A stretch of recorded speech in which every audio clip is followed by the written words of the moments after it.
Avec l'aide d'Akadosh Baruch Hu, on commence l'étude du Rav Dessler. Nous sommes dans le 3e volume, à la page 204 en bas. C'est un sous-chapitre dans un chapitre qui s'appelle Galut Vegeoula, où nous avons donc dans ce document, juste je vais le partager à la seule personne qui ne l'a pas une seconde. Donc, dans ce chapitre de Galut Vegeoula, on est donc en bas de la page 204. Il est marqué Yiridata shel Malchut Edom. Comme vous savez, il y a 4 Malchuyot.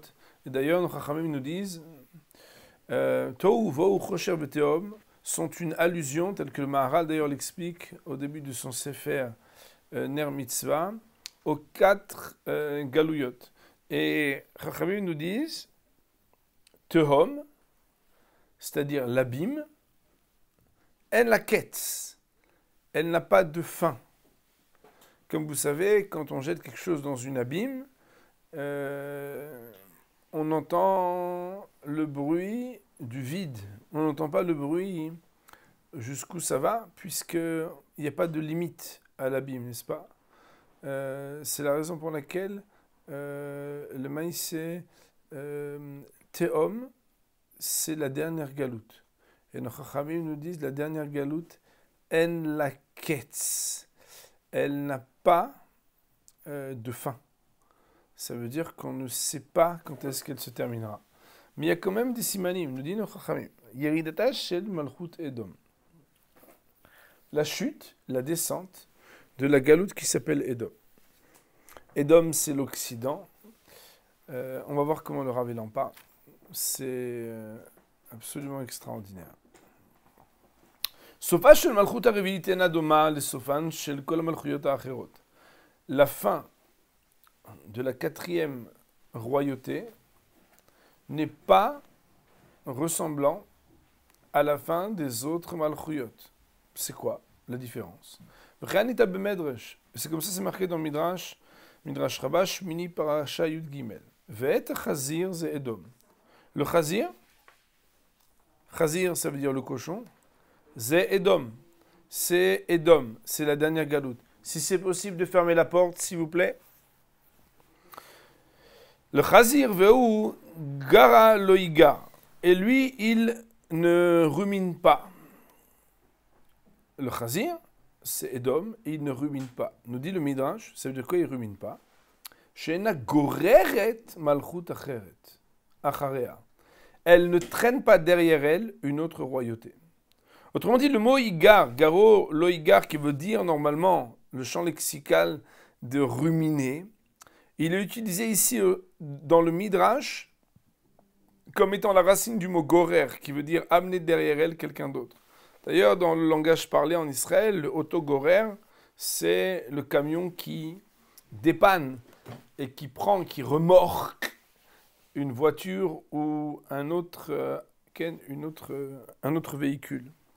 On nous dit Chazir ze Edom ve'u lo garo loigar. Shena goreret malchut acharei, il n'y a plus de malchuyot après elle. On va voir qu'est-ce que ça veut dire. Ve'lama nikra shma Chazir. Pourquoi elle s'appelle Chazir? Shemachzeret atara lebaalea. Parce que c'est elle qui va restituer la couronne à son propriétaire. Autrement dit, les malchuyot, elles ont été prises que normalement la malchut, c'est le malchut d'Israël qui fait régner le malchut Shemaim, et que le malchuyot, les royautés, elles viennent emprunter, ou dérober plutôt, la malchut d'Am Israël. Celle qui va restituer finalement la couronne à son propriétaire, c'est celle qui s'appelle Chazir.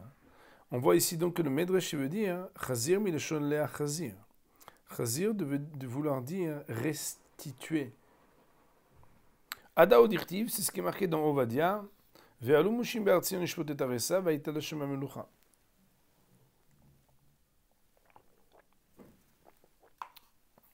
Et ils monteront les libérateurs sur la montagne de Sion pour juger la montagne de Esav, et Akadosh Baruch Hu recevra la melucha. Autrement dit, Kibyochol, le Chazir, Edom, a pris la royauté d'Akadosh Baruch Hu. il l'a dérobé.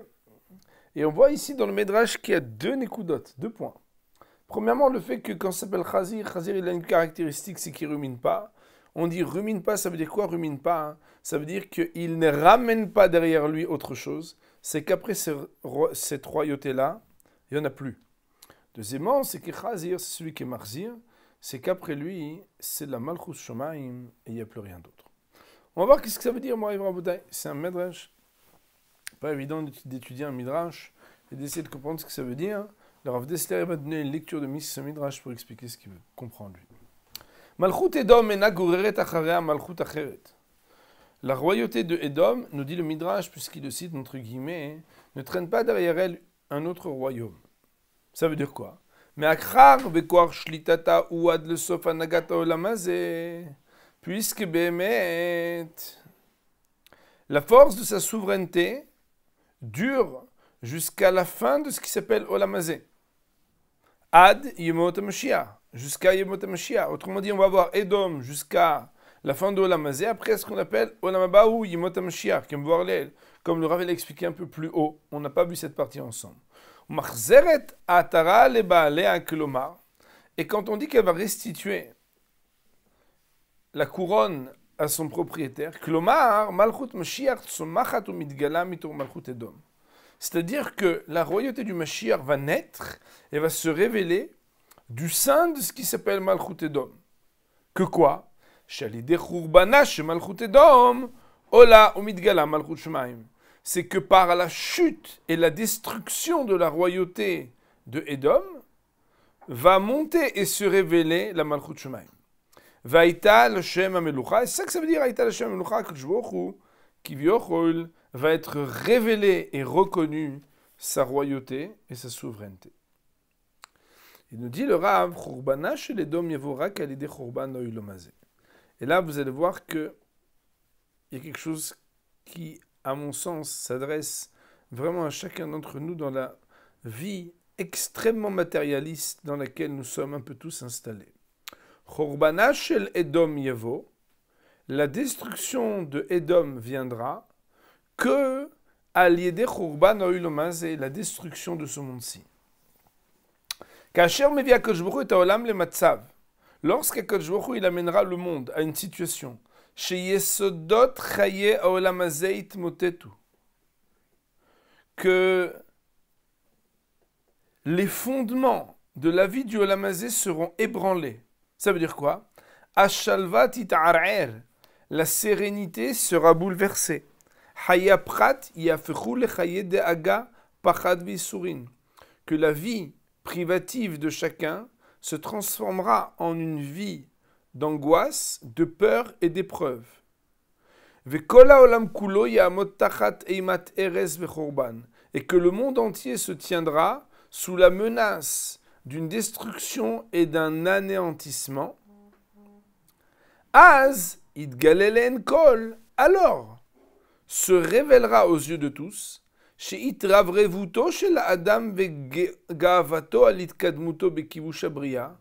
que le développement démographique de l'homme, sa fierté sur les avancées, la conquête de tout ce qui est sa créativité, qui viachol, si on peut s'exprimer ainsi, mais vimrak l'avedon. Tout cela n'amène que à la perdition, mon révérend Rabotai. Alors, lorsqu'HaKadosh Baruch Hu il amènera le monde à cela,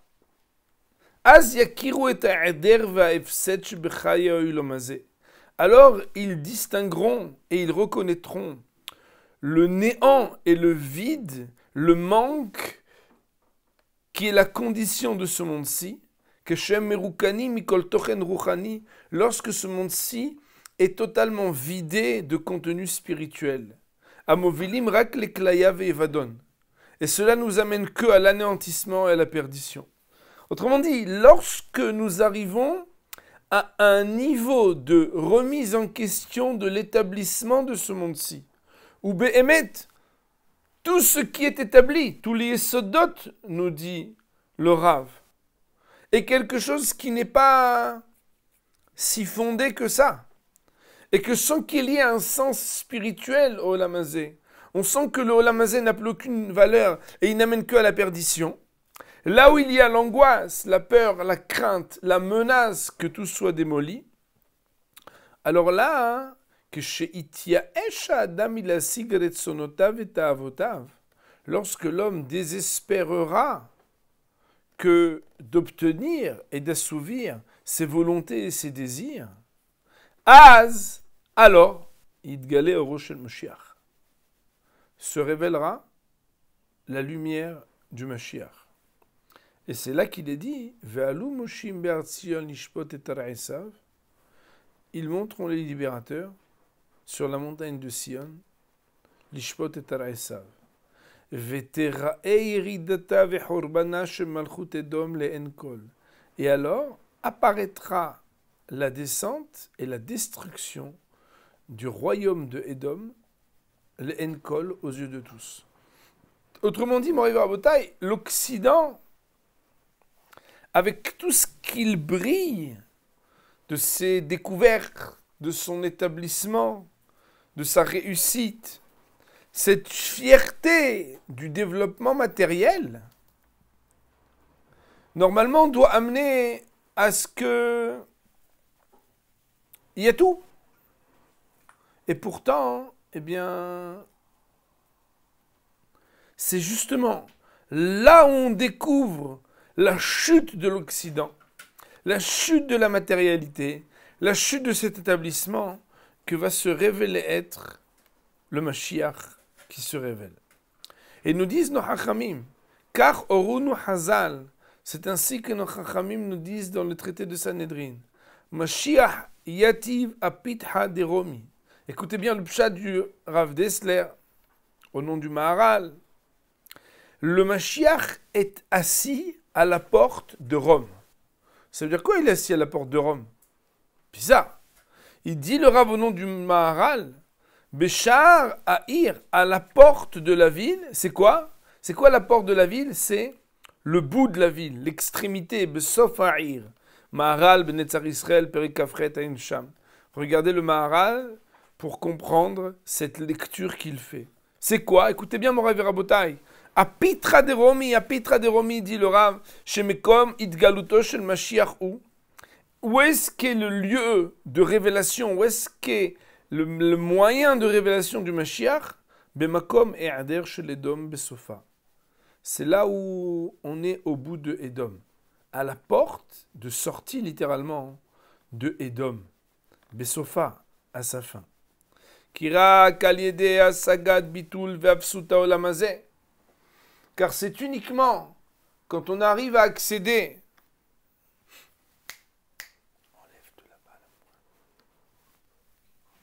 c'est uniquement quand on arrive à accéder à ce qui s'appelle l'annulation et le néant de Olam Hazé. Non. Non. Ok. Mais Sugalim bnei Adam litromem belirot b'mabat ruchani. Qui sont capables, les hommes,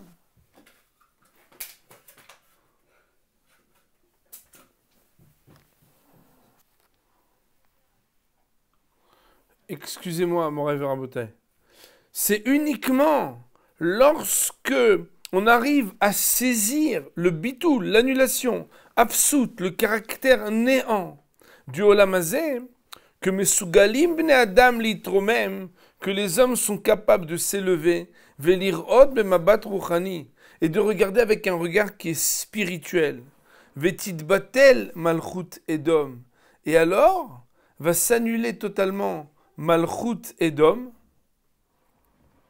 ve'az idgale malchuto idbarach, et alors va se révéler la lumière du Mashiach.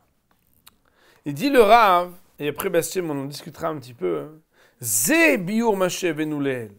C'est ça qu'on a voulu dire plus haut quand on a dit Shiridata shel Edom tialede brinat eliona shemeal olam hazé. Que quand est-ce que Behemet Edom va tomber? La descente de Edom, c'est lorsqu'on dépasse ce monde-ci. Brinat Bet Hamikdash. La dimension de ce qui s'appelle une vie de Bet Hamikdash, c'est quoi? C'est lorsqu'on dépasse ce monde-ci.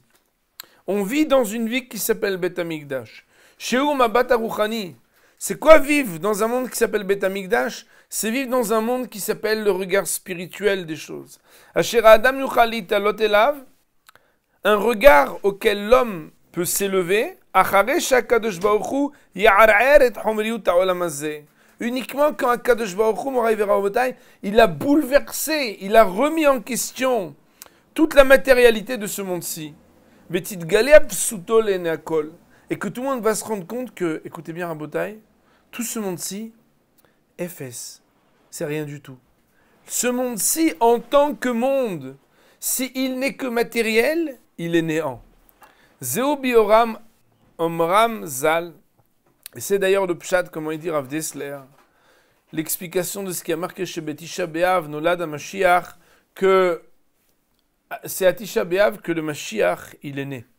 Ça veut dire quoi que le Mashiach, il est né à Tisha B'Av? Écoutez bien comme c'est puissant. Aïnou shechorban bet Amikdash, c'est-à-dire que quoi? Si le Mashiach, il est né à Tisha B'Av, c'est qu'il continue à grandir, n'est-ce pas? Quand quelqu'un, il est né, par exemple, il est né le 1er Nissan, le 2 Nissan, il continue à grandir, le 3 Nissan, il continue à grandir. Il dit le Pshat le Rav, exceptionnel. Il dit le Mashiach, il est né à Tisha B'Av, shemimenu itpashtu sh'ar ahorbanot. À cause de Tisha B'Av, toutes les autres destructions se répandent et se développent. Jusqu'à ce que le monde entier soit remis en question et soit mitmotet, c'est-à-dire presque détruit, bouleversé. Autrement dit, le Mashiach né à Tisha B'Av, c'est-à-dire qu'à partir du moment où il y a un horban de ce qui s'appelle le Bet Amikdash, eh bien, il y a quelque chose qui se répand, comme une maladie très grave qui va d'un endroit à l'autre, et qui va faire que tout le Olam Hazé va être contaminé, si je puis m'exprimer ainsi. Ou chez Yavi, les Bassof, l'idée Gilou Yoro chez Mashiach. Lorsque la manière avec laquelle le monde du Olam Hazé ne peut être regardé comme un monde qui est bouleversé et en phase de destruction, c'est ça qui révèle la lumière du Mashiach. Nimtza, il se retrouve donc chez Be'etzema Khurban, que au sein même, dans l'essence de ce qui s'appelle la destruction, Kvart Munim, Gar'in Ageula Verosh el Mashiach. Là où on voit la destruction, Moraï Verabotai, on voit déjà la graine de ce qui s'appelle la Geoula et de la lumière du Mashiach. Pourquoi Moraï Verabotai? Parce qu'en réalité, la progression et l'évolution qui permet d'arriver au Mashiach, c'est ce qu'on appelle la révolution de ce qui s'appelle le Olam Hazé. Nous sommes arrivés à la fin de ce paragraphe. Je voudrais d'abord qu'on en parle un petit peu ensemble. En réalité, peut-être qu'on a besoin d'expliquer après les questions qui sont posées. Je vais demander encore un instant avant de répondre à l'autre question. L'idée ici, elle n'est pas qu'on doive arriver à une destruction, mais que quelque part, comme vous savez, Moraï Verabota et nos Chachamim nous disent que dans chaque chose de la création, il y a ce qu'on appelle Chomer Tsura, Poel ou Mekor Vetachlit. Chaque chose qui a été créée a ce qu'on appelle matière première et forme, origine et but. La matière elle-même est l'émanation de la volonté d'Akadosh Baruch Hu, puisque c'est Hachem qui a créé Kol ma shebara Akadosh Baruch Hu be'olamo lo berao ela lichvodo. Le matérialisme, c'est justement d'arriver à regarder la matière en tant que séparée de ce qu'elle répond à la volonté d'Akadosh Baruch Hu. L'empire occidental, c'est celui qui pense qu'il y a ce qu'on appelle la matière pour la matière, l'objet pour l'objet, pardonnez-moi de dire le plaisir pour le plaisir, l'art pour l'art, etc. C'est-à-dire définir les choses dans ce qu'elles sont elles-mêmes. Dans le langage du Maharal, je sais que ça va vous choquer un petit peu, mais puisque c'est le Maharal qui le dit, alors je pense que c'est toujours plus simple d'emprunter à la profondeur de ces mots que de dire des idées à nous. Le Maharal nous dit que dans le mot Behema, qui s'écrit Bet Hei Mem He, il y a la décomposition Ba, Ma. C'est quoi Ba, Ma? C'est que si tu demandes quoi, La réponse, c'est à l'intérieur d'elle. Autrement dit, il y a une manière qui fait que on peut regarder le monde d'une manière qui est d'une manière réductrice, à penser que la matière est là pour elle-même. La matière n'a pas d'esprit, la matière n'est pas spirituelle. Ça, c'est la vision occidentale de pouvoir faire l'éloge de la découverte en tant qu'elle découvre une meilleure manière de s'organiser en se séparant du ciel, en se séparant de la spiritualité. Quand on parle ici d'arriver à l'absout, au ir'our, au bitoul de la gashmiout, c'est pas rabotaille de faire qu'il n'y a plus de gashmiout. C'est d'arriver à dire, comme je reprends les mots du Rav, de dire que Chaye olamazé keshem merukani mikol tochen ruchani, lorsque la vie de ce monde-ci est dénuée et vidée de tout contenu spirituel, alors elle amène les klaya ve'evadon. Mais il n'y a pas de but en soi que Akadosh Baruch Hu détruise le monde matériel, mais qu'il fasse réfléchir que la matérialité du monde matériel ne peut pas permettre la pérennité et l'accomplissement s'il n'y a pas quelque chose de spirituel, c'est-à-dire une volonté d'Akadosh Baruch Hu qui fait que tout ce matériel n'est qu'un kéli. Et quelque part, cette vision un petit peu extrêmement matérialiste de l'Occident, elle est remise en question pour révéler ce qui s'appelle être le Orosh el Mashiach. La lumière du Mashiach, si on pourrait dire les choses ainsi, en regard à ce Rav Dessler, c'est d'arriver à mettre les bonnes lunettes, arriver à regarder que le monde matériel dans lequel nous vivons, Moraï Verabotai, est un monde matériel qui n'est pas un monde matériel et rien d'autre, mais c'est un monde matériel qui répond à une volonté spirituelle, qui est un outil pour la spiritualité.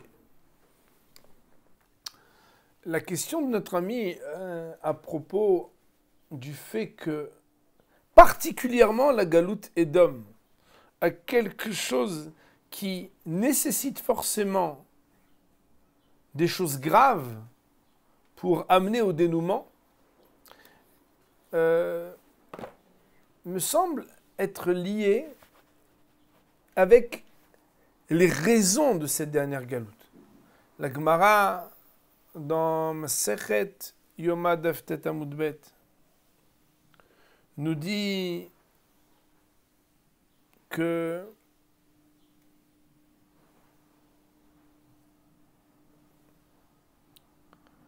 la destruction du second temple, alors qu'il y avait Torah, Avoda et Gmilut Hasadim, et qu'il n'y avait donc pas Gilui Arayot, Shfichut Damim ve'Avoda Zara comme pour le premier tome, le temple. À cause de quoi a-t-elle eu lieu cette destruction? Et la Gemara nous dit, parce qu'il y avait Sinat Hinam, la haine gratuite. Et la Gemara de dire, je ne l'ai pas sous la main, je ne vais pas la chercher tout de suite, mais la Gemara nous dit, les premiers dont la faute était ostentatoire, alors le ketz, le terme des 70 années a été aussi révélé dans les prophéties. Mais les derniers, c'est-à-dire pour le second temple, où les raisons de la destruction n'étaient pas manifestes, alors aussi le ketz reste quelque chose de caché. Et d'ailleurs, c'est pourquoi nous ne savons pas la date. Et on ne peut pas être Mehachevé Kitzin, comme on le sait, on n'a pas le droit de dire le Mashiach va venir à telle ou telle date. C'est d'ailleurs une kfira de le faire, c'est d'ailleurs une hérésie de le faire, au point que nos hachamim nous disent que celui qui date, c'est qu'il n'est pas prêt qu'il vienne à chaque instant.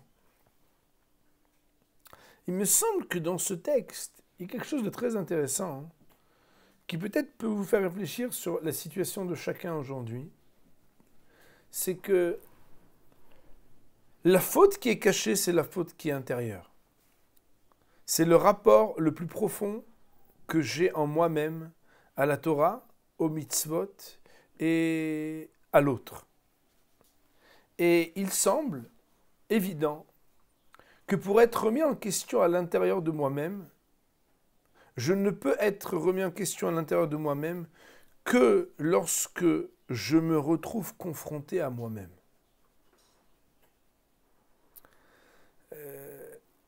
il me semble que le confinement et l'isolement, le fait que le Olam Hazé qui est à l'extérieur de nous-mêmes ne soit plus accessible de la même manière. Parce qu'il a quelque chose qui fait qu'il est remis en question, pour ne pas dire détruit, puisque dans notre utilisation quotidienne, on n'a plus le même accès au Olam Hazé. Et le seul moyen d'interpeller sur l'intériorité. Quand est-ce qu'un homme il s'interpelle sur son intériorité?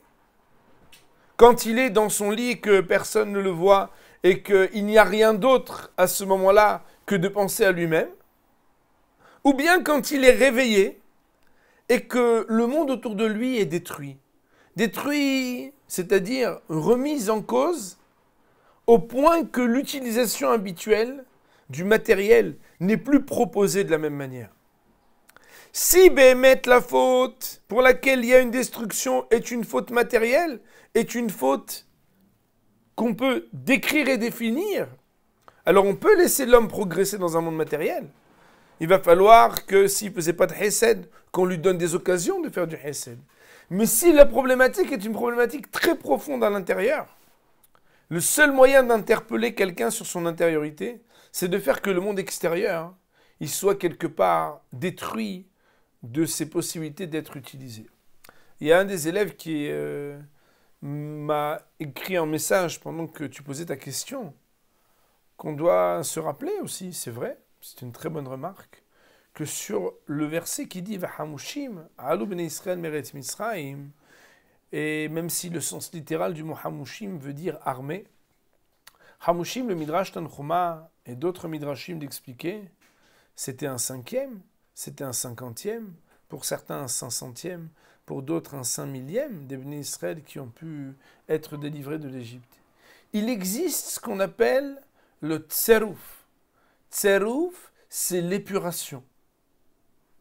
Ce qui est gênant dans cette lecture, si on devait calquer sur ce qui s'est passé en Égypte, c'est que l'épuration en général, elle frappe ceux qui sont mauvais. Alors que, ba'avonotenu harabim, lorsqu'il y a une épidémie, alors les Chachamim nous disent Kevan shenitan reshut lamashhit lashhit, à partir du moment où Akadosh Baruch Hu il a donné feu vert à celui qui détruit, à cette force négative de partir, en mafhid ben tzadik la rasha, fait pas de différence entre le tzadik et le rasha. C'est la raison pour laquelle il est difficile de comparer de manière stricte ce qui s'est passé lors du déroulement de la sortie d'Égypte, l'épuration des Bnei Israël qui ont été tués et qui ne sont pas sortis, et les autres, parce que ce qui se passe à la fin des temps, ça ressemble plutôt à une maca, à quelque chose qui frappe.